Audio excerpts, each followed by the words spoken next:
నేటి సమావేశానికి అధ్యక్షత వహించిన సోదరులు వెంకటరెడ్డి గారికి, ముఖ్య అతిథులుగా విచ్చేసినటువంటి మన రాష్ట్ర అధ్యక్షులు జి కిషన్ రెడ్డి గారికి, అదేవిధంగా మన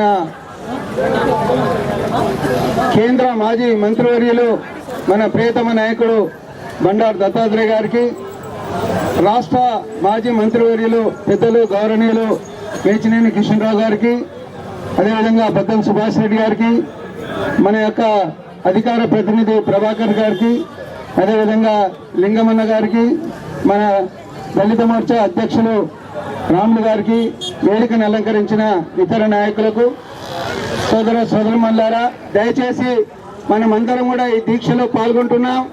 మరి శాంతియుతంగా పోరాటం ఇది. ఈ పోరాటంలో భాగంలోనే నేపథ్యంలోనే పార్లమెంటులో ఈనాడు యూపీఏ ప్రభుత్వం మరి తెలంగాణ బిల్లును ప్రవేశపెట్టాలనేది డిమాండ్ చేస్తూ మన యొక్క తెలంగాణ జిల్లాలోని 500 మండల పైన ఈ యొక్క నిరసన కార్యక్రమాన్ని మనం ప్రారంభించడం జరిగింది. ఈ యొక్క పోరాటం అనేది తుది కాదు, మనకు నిరంతరంగా మనం కొనసాగిస్తున్నటువంటి పోరాటం. కాబట్టి భారతీయ జనతా పార్టీ ఇంతవరకు మన నాయకులు చెప్పినటువంటి విధంగా ఈ తెలంగాణ రాకపోవడానికి కారణం ఎవరు అడ్డుపడుతున్నారు అనే విషయం కూడా మనకు తెలుసు. అయినప్పటికీ కూడా పదే పదే మనం ఈనాడు యూపీఏ ప్రభుత్వంలో ఉన్నటువంటి కాంగ్రెస్ ప్రభుత్వాన్ని మరి ఈనాడు నిలదీయడానికి మరి పార్లమెంట్లో కూడా మన యొక్క ప్రతిపక్ష నాయకురాలు మరి ఒక తీర్మానం ప్రవేశపెట్టాలనేది కూడా డిమాండ్ చేస్తున్నది. కాబట్టి మనము ఆమెకు మద్దతుగా ఈ కార్యక్రమాన్ని నిర్వహిస్తున్నాం. నిజంగా చెప్పాలంటే ఈ కాంగ్రెస్ పార్టీ 60 సంవత్సరాల నుంచి తెలంగాణకు ద్రోహం చేస్తూనే ఉన్నది.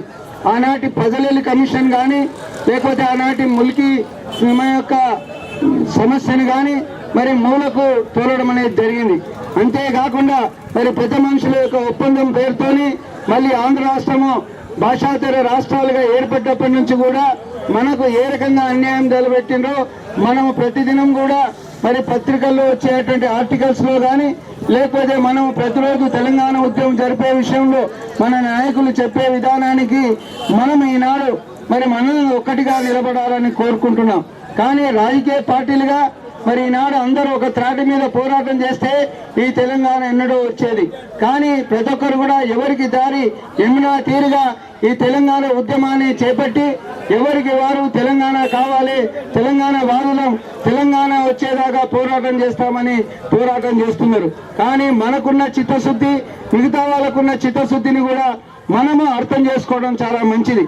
మనకి ఈనాడు కాదు, ఆనాటి యొక్క జనసంఘ్ పార్టీగా 1951లో చిన్న రాష్ట్రాలు కావాలనేది మన యొక్క ఏకైక లక్ష్యం, మనకున్నటువంటి సిద్ధాంతం. ఆ రోజు నుంచి ఈ రోజు వరకు కూడా చిన్న రాష్ట్రాలు కావాలనేదే మనం కోరుతున్నాం. ఒకసారి మనకు అవకాశం వచ్చింది.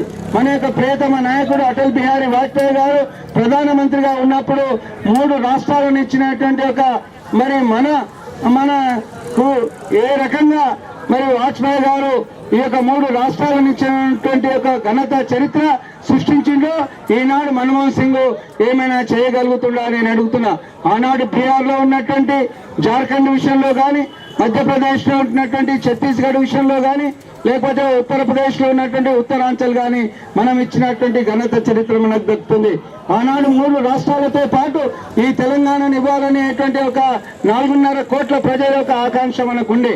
కానీ మన దురదృష్టం ఎన్డీఏ ప్రభుత్వంలో మనకున్నటువంటి ఎన్డీఏలో ఈ యొక్క ఎజెండాను పెట్టినటువంటి సందర్భంలో ఇదే ఈనాడు ఉన్నటువంటి చంద్రబాబు నాయుడు మరి 4వ రాష్ట్రం ఇచ్చినట్టయితే మేము సమర్థించమని చెప్పినటువంటి ఘనుడు మరి చంద్రబాబు నాయుడు. ఇలా 2 కళ్ళ సిద్ధాంతంతో చంద్రబాబు నాయుడు మరి 2 నాలుకల ధోరణితోని ఏ రకంగా తెలంగాణ ప్రజలను మోసం చేస్తుండో, మభ్య పెడుతుండో మనం చూసాం. నిజామాబాద్ ఎలక్షన్స్ లో మనం ఎన్నికల్లో పోరాటం చేస్తుంటే మరి మనకు మద్దతు కాకుండా తన అభ్యర్థిని నిలబెట్టి కాంగ్రెస్ ను గెలిపించడానికి చేసేటటువంటి కుట్రలు కుతంత్రాలకు అక్కడ ఉన్నటువంటి నిజామాబాద్ ప్రజలు మరి యొక్క తెలుగుదేశాన్ని భూస్థాపితం చేయడం జరిగింది. అదే చంద్రబాబు నాయుడు ఎన్నికల్లో ప్రచారం చేయకుండా కేవలం ఆనాడు బాబ్లీ యొక్క మరి నీటి సమస్య, ప్రాజెక్టుల సమస్యని చెప్పి ఏ రకంగానైతే తప్పుకున్నాడో మనం చూసాం. అంటే ఎప్పటికప్పుడుగా చంద్రబాబు నాయుడు ఈ తెలంగాణ విషయంలో ఒక తటస్థంగా ఉండడానికి ప్రయత్నం చేస్తూ వచ్చాడు. గతంలో కూడా మనం చూసాం 2009లో ఈ తెలంగాణ సామాజిక మరి ఈనాడున్నట్టు సామాజికంగా ఈ తెలంగాణను తీసుకొస్తానని ఏదైతే ఆనాడు చిరంజీవి ప్రగల్భాలు పలికిండో మరి చివరికి వస్తే చిరంజీవి గతి ఏమైందని నేను అడుగుతున్నా. చిరంజీవి ఇలా తెలుగు మరి కాంగ్రెస్ పార్టీలో అధికార పార్టీలో చేరడం జరిగింది. కానీ అదే పిఆర్పి పార్టీ ఇక్కడ తెలంగాణలో భూస్థాపితం చేసినటువంటి ఒక తెలంగాణ ప్రజలు చేసినటువంటి ఒక మనము వీరోచిత పోరాటాన్ని మనం గుర్తించాలి. అంటే ఈ రకంగా తెలంగాణకు ఎవడైతే ద్రోహం తలపెడుతుంటాడో వాళ్ళను మాత్రం భూస్థాపితం చేయవలసిన అవసరం ఉంది. మనం చూస్తున్నాం అత్త సొమ్ము దానం చేసినట్టు మరి ఈ గానం నాగేందర్ ఎవడయ్యా అని అడుగుతున్నా. ఈ హైదరాబాద్ ను గత్తా చేస్తానని చెప్తుంటాడు. ఈ హైదరాబాద్ మజ్లిస్ కు దారాదత్తం చేస్తే మనం ఊరుకుంటామని నేను అడుగుతున్నా. ఎట్టి పరిస్థితుల్లో కూడా ఈ యొక్క హైదరాబాదు తెలంగాణ భాగస్వామ్యం అనేది తెలిసి ఉండాలి. తెలంగాణలో ఉన్నటువంటి యొక్క హైదరాబాదే లేకపోతే మనకి ఈనాడు తెలంగాణ ఎందుకు అవసరమని నేను అడుగుతున్నా. ఎన్నోసార్లు మంతనాలు జరుపుతున్నారు, ఎన్నోసార్లు ఏకాభిప్రాయానికి మరి తీసుకురావడానికి ప్రయత్నం చేస్తున్నారు. గతంలో 2004లో ఇదే శ్రీమతి సోనియా గాంధీ మరి నిజామాబాద్ లో ఏం మాట్లాడిందో మనకు తెలుసు. నేను గులాబీ రంగు కండువను కప్పుకున్నా తప్పకుండా తెలంగాణని ఇస్తానని చెప్పింది. కానీ 2004లో తెలంగాణ ఇచ్చిందా నేను అడుగుతున్నా. 5 సంవత్సరాలు కాలయాపన చేసింది.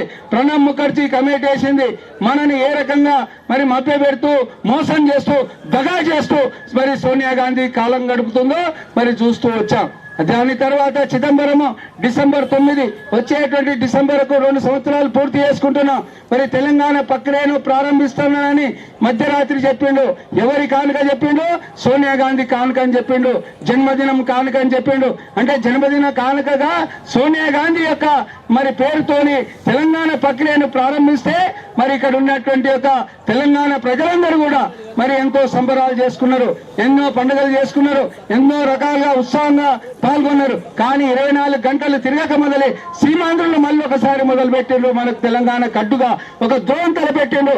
అందరూ కూడా మూకుమ్మడిగా రాజీనామాలు చేసిండ్రు. అదే మరి బుద్ధ ప్రసాద్ ఇవాళ ఇక్కడ ఉన్నటువంటి యొక్క ఏదైతే మనకున్నటువంటి యొక్క స్పీకర్ గారు ఉన్నారో మరి నాదెండ్ల భాస్కర్ రావు యొక్క కుమారుడు మరి ఏ రకంగా తెలంగాణను ఇవ్వకుండా మరి అందరి రాజీనామాలను మరి ఏ రకంగా విరమింపజేసిండని నేను అడుగుతున్నా. ఇవాళ రాజీనామాల విషయానికి వచ్చినప్పుడు తెలంగాణలో అందరూ కూడా కాంగ్రెస్ కానీ తెలుగుదేశం కానీ మరి టిఆర్ఎస్ కానీ బీజేపీ కానీ ఇంతమంది రాజీనామా చేస్తే మరి మూకుమ్మడిగా వాళ్ళ రాజీనామాను ఆమోదించాలి. వాళ్ళకున్నటువంటి చిత్తశుద్ధి. కానీ ఆలోచించకుండా కేవలం ఒక స్పీకర్ మీద మనం నిందారోపణ చేయడానికి వీల్లేదు. అయినప్పటికీ కూడా ఈ స్పీకర్ ఏ రకంగా ప్రభుత్వానికి అడ్డుపడుతున్నాడో, ప్రభుత్వానికి ఈనాడు ఏ రకంగా పరోక్షంగా లాభం చేస్తున్నాడో మనం చూస్తున్నాం. మరి అందరి యొక్క రాజీనామాలను మరి ఏ రకంగా కూడా మరి ఆమోదించకుండా వాళ్ళనందరినీ కూడా పిలిచి ఒక్కొక్కరిని బుచ్చగింపే విధానం అనేది చేస్తున్నాడు. ఒకరు కాదు, ఇద్దరు కాదు, ముగ్గురు కాదు. ఏ రకంగా ఈ తెలంగాణకు రాజీనామాలు చేసినటువంటి ఎమ్మెల్యేలను కానీ ఎంపీలను కానీ ఇక్కడ ఉన్నటువంటి ఒక తెలంగాణ వాదులను కానీ మరి ఈనాడు చేస్తున్నటువంటి ఒక చర్యలు ఏవైతున్నాయో ఈ చర్యలన్నిటిని కూడా దుశ్చర్యలుగా మనం ఖండించాలి. ఇక్కడ ఉన్నటువంటి మన గవర్నర్ ను చూసినట్టయితే మరి అక్కడున్న మరి సోనియా గాంధీ ఈ గవర్నర్ ను పంపినా లేకపోతే చిదంబరం పంపినా లేకపోతే రాష్ట్రపతి పంపినా ఈ ఇక్కడ ఉన్నటువంటి గవర్నర్ ఒక నియంత్రణ తయారైపోయాడు. ఇక్కడ ఉన్నటువంటి ఒక తెలంగాణ వాదులు మరి తెలంగాణ పోరాటం సాగుతున్నా మరి 42 రోజులు సకల జన సమ్మె కొనసాగిస్తున్నా ఈ సమ్మె ఏమాత్రం కూడా జరుగుతలేదు. ఈ సమ్మెకు ఉన్నటువంటి యొక్క పోరాట పటిమ అనేది తగ్గుతున్నది. కాబట్టి తప్పుడు సంకేతాలు ఇచ్చి ఏ రకంగానైతే తెలంగాణ ద్రోహం చేస్తుండో ఈ నియంత్రణగా ఉన్నటువంటి గవర్నర్ నరసింహన్ను మనం క్షమించరాదు. ఎంబడే ఈ యొక్క నరసింహన్ను ఇక్కడ నుంచి తొలగించాలనేది కూడా మనం డిమాండ్ చేస్తాం. ఇవాళ తెలంగాణకు ఎవడు ద్రోహం తలపెట్టినా మనం సహించడానికి కూడా వీల్లేదు. కిరణ్ కుమార్ రెడ్డి చెప్పిండు, ఎవడయ్యా ₹2 కిలో బియ్యం ఇవ్వమని చెప్పింది. ఇవాళ అధిక ధరలు పెరుగుతున్నాయి, అవినీతి పెరుగుతుంది. కుంభకోణాల్లో ఇరుక్కున్నటువంటి కాంగ్రెస్ పార్టీ ఇవాళ ₹1 కిలో బియ్యం ఇస్తానని పేద ప్రజలకు మభ్య పెడుతుంది. ఈనాడు ఉన్నటువంటి రచ్చబండల్లో వాళ్ళు రచ్చరచ్చ చేసినా కూడా సిగ్గుమాలినటువంటి ఒక కిరణ్ కుమార్ రెడ్డి రచ్చబండ మేము జయప్రదం చేస్తున్నాం, లక్షల ఉద్యోగాలు ఇస్తున్నామని చెప్తున్నారు. కానీ మా తెలంగాణ మనకు కావాలి, మాకున్నటువంటి లక్షల ఉద్యోగాలు మాకు కావాలి, మా భూములు మాకు కావాలి, మా యొక్క ఖనిజ సంపద మాకు కావాలి, మనకున్నటువంటి ప్రజాస్వామ్యంలో మనకున్న స్వేచ్ఛ మనకు కావాలనేది మనం కోరుకుంటున్నాం. ఈ గులామీ మాకు అవసరం లేదు, మీరు ఇచ్చేటువంటి ఉద్యోగాలు అవసరం లేదు. మా తెలంగాణ మాకు ఇచ్చినట్టయితే ఈనాడు మేము ఎంతో మంది ఉద్యోగులు యువకులు మరి ఇన్ని 700 మంది సుమారుగా ప్రాణ అర్పణ చేయాల్సినటువంటి అవసరం లేదు. త్యాగం చేసిండ్రు, బలిదానం అయిపోయినరు. అయినప్పటికీ కూడా తెలంగాణనివ్వకుండా ఏ రకమైనైతే యూపీఏ ప్రభుత్వం మొండి వైఖరి వహిస్తుందో ఆ యొక్క మొండి వైఖరి అనేది చివరికి ఒక యువకుడు మన రంగారెడ్డి జిల్లాలో ఉన్నటువంటి మైనాబాద్ లో ఏదైతే అక్కడ ఉన్నటువంటి రాజిరెడ్డి అనేటువంటి యువకుడు మరి పార్లమెంటు సాక్షిగా అక్కడ ఉన్నటువంటి ఒక చెట్టు కింద తన ఉరి పోసుకోవడం జరిగింది. ఇక ముందు విద్యార్థులు ఎవరు కూడా ఆత్మహత్య చేసుకోవద్దని చెప్పాడు.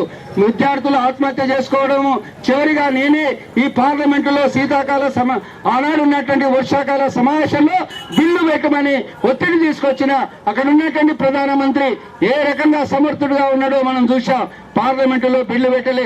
సోనియా గాంధీకి మరి మన సుష్మా స్వరాజ్ పార్లమెంట్ లో గలమెత్తి మరి అనర్గళంగా మాట్లాడినా తెలంగాణ సమస్యలను వాళ్ళ దృష్టికి తీసుకెళ్లినా ఎట్టి మాత్రం కూడా చెల్లించకుండా మరి బలిదానాలకు కూడా విలువ లేకుండా మరి 4.5 కోట్ల ప్రజల యొక్క ఆకాంక్షను నెరవేర్చకుండా 6.5 లక్షల ఉద్యోగస్తుల యొక్క మరి ఏదైతే మరి ఇక్కడ ఉన్నటువంటి ఒక 42 రోజుల మరి సకల జన సమ్మెకు కూడా ఏమాత్రం కూడా దయ కలగకుండా ఈ రకంగా వాళ్ళు మొండి వైఖరితోని ఏ రకంగా కొనసాగిస్తుండో మనం చూసాం. కాబట్టి సుష్మా స్వరాజ్ గారు 2 సార్లు మన కరీంనగర్ జిల్లాలో గాని మరి నల్గొండ జిల్లాలో గాని పదే ఇదే విషయం మార్చింది. ఏ విద్యార్థి కూడా ఆత్మహత్య చేసుకోవాల్సిన అవసరం లేదు, మేము పోరాటం చేస్తాం, బతికిండి సాధించండి, తెలంగాణ గురించి పోరాటం చేయండి, మీ వెనుక మేము ఉంటాం, పార్లమెంట్ లో బయట మీకు మద్దతు ఇస్తామనే విషయం కూడా ఈ యొక్క చిత్తశుద్ధితోని భారతీయ జనతా పార్టీ కోరుకుంటుంది. జేఏసీలో భాగస్వామ్యం అయినప్పటికీ కూడా జేఏసీ కార్యక్రమాలు మనం తూచా తప్పకుండా మనం జయప్రదం చేస్తూనే ఉన్నాం. మన జేఏసీ కాకుండా మన పార్టీ వంతుగా మన యొక్క కార్యక్రమాలను గ్రామాన మరి ఇంటింటి నుంచి ఒక ఉద్యమకారుని తయారు చేసి ఈ తెలంగాణ గురించి పోరాటం చేయడానికి సిద్ధం కావాలనేది మన యొక్క పార్టీ కోరుకుంటుంది. మన పార్టీ రాష్ట్ర అధ్యక్షులు కూడా మరి డిసెంబర్ చివరి వారంలో కూడా రాష్ట్రం తెలంగాణ మొత్తం కూడా రథయాత్ర చేయాలనేటువంటి సంకల్పం కోర్ కమిటీ నిర్ణయం తీసుకోవడం జరిగింది. కాబట్టి మనమందరం కూడా ఈ తెలంగాణ గురించి పోరాటం చేయాలి. హైదరాబాద్ లో తెలంగాణ లేదు అనేటువంటి ఒక సంకేతం ఇవ్వడానికి ప్రయత్నం చేస్తున్నారు. కానీ దానం నాగేందర్ అడుగుతున్నా, రేపు వచ్చేటువంటి ఎన్నికల్లో నువ్వు పోటీ చేయి, ఈ హైదరాబాద్ లో తెలంగాణ గెలుస్తుందా లేకపోతే సమైక్యాంధ్ర గెలుస్తుందా అని నీకే ప్రజలు బుద్ధి చెప్తారని కూడా హెచ్చరిక చేస్తున్నాం. ఇక్కడ ఉన్నటువంటి ముఖేష్ విషయంలో గాని లేకపోతే దానం నాగేందర్ విషయంలో గాని ఇక్కడ ఉన్నటువంటి కొంతమంది ఏ రకంగానైతే ఇక్కడ ఉన్నటువంటి మన హైదరాబాద్ వాళ్ళను ఇక్కడ ఉన్నటువంటి యొక్క భాగ్యనగర వాసులను అవహేళనగా మరి అవమానపరిచేటువంటి ఒక పద్ధతిలో మాట్లాడుతున్నారు. ఇక్కడ ఉన్నటువంటిది మరి మజ్లిస్ పార్టీ రజాకర్ల మనోవృత్తి కలిగినటువంటి పార్టీ. ఇక్కడ మరి వాళ్ళకు ఉన్నటువంటి యొక్క మరి భారకు మాపనే విధంగా మరి పాతపట్నంలో ఏ రకంగా శైల వ్యవహారం చేస్తుందో చూస్తున్నాం. దాడులు జరుపుతూనే ఉన్నారు. మన బీజేపీ కార్యకర్తల పైన ఏ రకంగా హత్యా ప్రయత్నాలు చేస్తుందో మనం చూస్తున్నాం. కానీ ఇక్కడ ఉన్నటువంటి కమిషనర్ వాళ్ళకు మజ్లిస్ కు ఒత్తాసుగా మజ్లిస్ కు మరి కీలుగుమ్మగా తయారు కావడం జరిగింది.